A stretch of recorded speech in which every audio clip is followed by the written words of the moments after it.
ये सरकार लोगों को बेवकूफ बना रही है। मुफ्त राशन, मुफ्त टीका, ये सब के नाम पे ये सब पहले भी मिलता था। ये कोई नया काम नहीं कर रहे हैं। आ गया जवानों की, ये जवानों के ऊपर राजनीति कर रहे हैं। जब जब चुनाव आता है तो कहीं हिंदू मुस्लिम लड़ा देते हैं, कहीं चुनाव आयोग जो है उसको खरीद लेते हैं। शिक्षा हो, चाहे स्वास्थ्य हो या रोजगार हो, उसके लिए लड़ कौन रहा है? जो सरकार है वो तो खत्म करने का काम कर रही है, लेकिन जो सरकार में जो विपक्ष में हमारे चंद्रशेखर भाई, वो तो उसको बचाने का काम कर रहे हैं ना।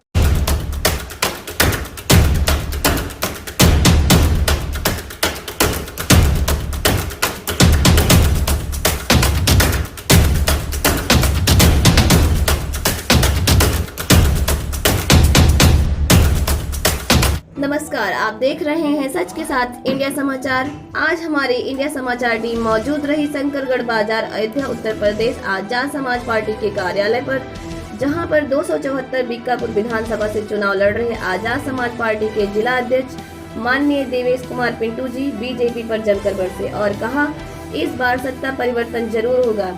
आजाद समाज पार्टी से विधानसभा का चुनाव लड़ रहे देवेश कुमार पिंटू जी ने बताया कि इस बार जनता उत्तर प्रदेश की सरकार से बहुत परेशान है और वह बीजेपी सरकार को पसंद बिल्कुल भी नहीं करती। उन्होंने कहा कि रोजगार के नाम पे, शिक्षा के नाम पे, स्वास्थ्य के नाम पे और योजनाओं के नाम पर सिर्फ जनता को ठगा गया है। गरीब जनता के लिए अभी तक कोई भी अच्छा काम इस सरकार के द्वारा नहीं हुआ है।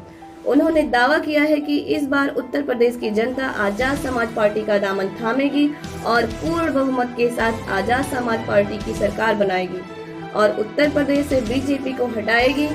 माननीय देवेश कुमार पिंटू जी ने बीजेपी पर सीधा निशाना साधते हुए कहा कि यदि हम सत्ता में आते हैं तो हम तमाम उन नीतियों पर काम करेंगे, उन उद्देश्यों पर काम करेंगे जो जनता के हित में होगा और आजाद समाज पार्टी की समस्त योजनाओं को जनता के सामने पढ़कर बताया कि यदि हमारी पार्टी सरकार बनाती है तो इन सभी मुद्दों पर विशेष ध्यान देगी और जनता की समस्त परेशानियों को दूर करेगी। इसी के साथ नजर डालेंगे शिवम प्रियदर्शी जी की खास रिपोर्ट पर। नमस्कार, आज हमारी इंडिया समाचार टीम मौजूद हुई है शंकरगढ़ बाजार आजाद समाज पार्टी कार्यालय पर, जहां पर अयोध्या जिले के बीकापुर विधानसभा के भावी विधायक पद के प्रत्याशी दावेदार माने जा रहे देवेश कुमार पिंटू जी आज हम उनके कार्यालय पर उपस्थित हुए हैं और जानेंगे कि क्या रणनीतियां हैं इनको चुनाव को लेकर के, क्या प्रेरणा देना चाहते हैं अपनी जनता को और किस प्रकार से चुनाव में फाइट करना चाह रहे हैं। ये सारी बातें आज हम खुद जानेंगे देवेश कुमार पिंटू जी से, जो कि विधानसभा के भावी आजाद समाज पार्टी के विधायक पद के दावेदार हैं। सर, क्या रणनीतियां हैं आपकी चुनाव को लेकर के, किस प्रकार से आप इस समय चुनाव में अपनी सत्ता हासिल करेंगे? सबसे पहले तो सभी को क्रांतिकारी जय भीम। जिस तरह से आपने बताया किस तरह से सत्ता हासिल, सत्ता देखिए, सत्ता विधानसभा का चुनाव सर बोलिए। देखिए, सत्ता हासिल करने के लिए सबसे पहले तो हम लोग इस बार विधानसभा का चुनाव लड़ रहे हैं, क्योंकि बिना चुनाव लड़े हम सत्ता में आ नहीं सकते हैं। इसलिए चुनाव लड़ना हमें जरूरी है और हम सभी सीटों पे चुनाव लड़ेंगे भी। हमारी लगभग 35 छोटी पार्टियों से गठबंधन भी हो गया है। ये तो बहुत ही बड़ा मुद्दा है। 35 पार्टियां आपके गठबंधन में शामिल भी हुई हैं और उम्मीद भी दिला रही हैं कि इस समय आजाद समाज पार्टी का जो डंका है वो उत्तर प्रदेश में बजने वाला है और एक परिवर्तन भी होने वाला है। लेकिन आप जनता को अपना क्या प्रेरणा देंगे, क्या नीतियां होंगी आजाद समाज पार्टी की? यदि आप सत्ता में आते हैं तो क्या योजनाएं लागू होंगी जिससे कि जो अभी तक बीजेपी नहीं कर पाई वो आजाद समाज पार्टी करके दिखाएगी? देखिए, जो योजनाएं हैं हमारी सारी लिखित में हैं। हमारे माननीय राष्ट्रीय अध्यक्ष जी ने घोषणा पत्र जारी किया है, जो उन्होंने अपने लिखित दिया है और इसको पूरा भी करेंगे सरकार आने के बाद। मैं इसको चाहता हूं कि आप लोगों को सुना दूं पढ़ के। जी बिल्कुल। गुणवत्ता, स्वास्थ्य और शिक्षा सबके लिए फ्री होंगी। पुरानी पेंशन योजनाएं लागू की जाएंगी।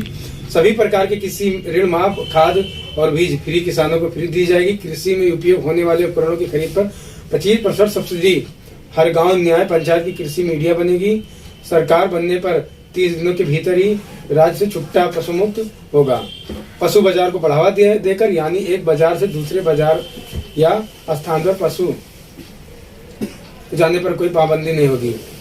20% युवाओं को सरकारी नौकरियां, 80 लाख युवाओं लोग को रोजगार के अवसर देंगे।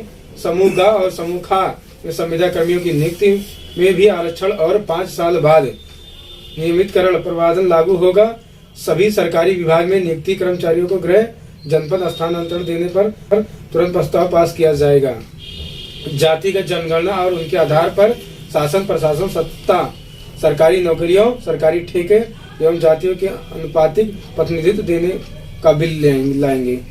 निजी क्षेत्रों में दलित, पिछड़े, आदिवासी और अल्पसंख्यक युवाओं योजना के तहत 85% आरक्षण लागू करेंगे। दलित और पिछड़े आदिवासियों के लिए प्रमोशन आरक्षण का बिल लाएंगे। सभी बैकलॉग वैकेंसी जल्द से जल्द भरी जाएंगी। जी देखिए, ये तो आपकी योजनाएं हैं और अभी है हमारी योजना। जी जी बिल्कुल बिल्कुल। बेटी योजना के तहत 18 से 25 वर्ष की दलित, पिछड़ी, आदिवासी और अल्पसंख्यक वर्ग की बेटियों को पढ़ने के लिए सालाना 18,000 रुपये दिए जाएंगे। बहन योजना द्वारा 26 से 50 वर्ष की बहनों को सालाना 6 गैस सिलेंडर मुफ्त तथा 12,000 रुपये दिए जाएंगे। 50 वर्ष से ज्यादा उम्र की महिलाओं को माँ योजना के तहत सालाना 18,000 रुपये जीवन यापन भत्ता दिया जाएगा। बेटा योजना के तहत दलित, पिछड़े, आदिवासी अल्पसंख्यक वर्ग के 18 से 25 वर्ष के हर युवाओं को लैपटॉप 18,000 रुपये सालाना वजीफा दिया जाएगा।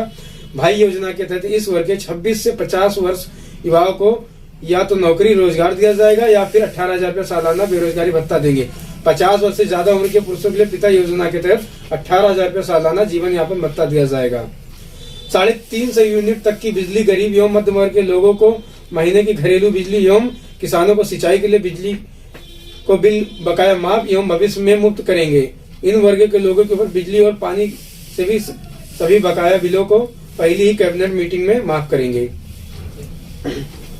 छोटे और मध्य वर्ग के व्यापारियों को मदद के लिए ग्रामीण स्तर से लेकर शहरों तक सरकारी व्यापार केंद्र स्थापित किए जाएंगे। शहरों के अंदर माल खोलने पर प्रतिबंध लगाए जाएंगे। जीएसटी की दर में 3% इन वर्गों को व्यापारियों को छूट दी जाएगी। डीजल और पेट्रोल के दाम में उत्तर प्रदेश सबसे सस्ते होंगे। हर मंडल में बहुजन समाज के महापुरुषों के नाम पर एक विश्वविद्यालय एवं अस्पताल खोले जाएंगे। जी तो और अभी है हमारा और जी, पिछड़ा वर्ग, अति पिछड़ा वर्गों के लिए सामाजिक न्याय की रिपोर्ट लागू करेंगे एवं सच्चर कमेटी की रिपोर्ट लागू कर मुसलमानों के लिए आरक्षण की व्यवस्था करेंगे। अति पिछड़ा और अल्पसंख्यक पिछड़ी बिरादरियों के अलग अधिनियम बनाए जाएंगे। बुनकर, कारीगर, दस्तक और सबके लिए ब्याज मुक्त लोन, किसान क्रेडिट कार्ड की तरह बीसीसी बुनकर क्रेडिट कार्ड बनेगा। इन सबके क्रय विक्रय सुविधा के लिए मंडियों की व्यवस्था सरकार करेगी। मछुआरों में प्राथमिकता के आधार पर ग्राम सभा के तालाबों, पोखरों, झीलों और नदियों में पट्टा दिया जाएगा। मत्स्य उद्योग जैसे कृषि आधारित लघु उद्योग को बढ़ावा देने के लिए अलग से व्यवस्था की जाएगी। सरकार बनने पर मामले लीचिंग अधिनियम बनाया जाएगा। रिटायर्ड जजों एवं स्वतंत्र आयोग बनाया जाएगा। समूह गा खाक मारा जा रहा, अभी लखनऊ के इको गार्डन में जाके देख लीजिए कितने धरने प्रदर्शन चल रहे हैं। किसी सरकार में ऐसा कभी नहीं हुआ था। जिस तरह से सरकार लोगों को बेवकूफ बना रही है, मुफ्त राशन, मुफ्त टीका, ये सब के नाम पे, ये सब पहले भी मिलता था। ये कोई नया काम नहीं कर रहे हैं। आप अपने बाहों पे देखिए, पहले भी आपके छोटे छोटे निशान होंगे, टीके लगे होंगे, वो भी फ्री लगे होंगे। पोलियो ड्रॉप भी पिलाया गया, वो भी फ्री पिलाएगा। लेकिन उस समय की सरकार ने कभी अपना पोस्टर होल्डिंग बैनर लगा के ये नहीं प्रचार किया कि मैं फ्री में पोलियो ड्रॉप पिला रहा हूँ, फ्री में टीका लगवा रहा हूँ। ये भी तो एक सवाल बनता है, सरकार क्यों ये ढिंडोरा पीट रही है? वो फ्री थोड़ी दे रही है।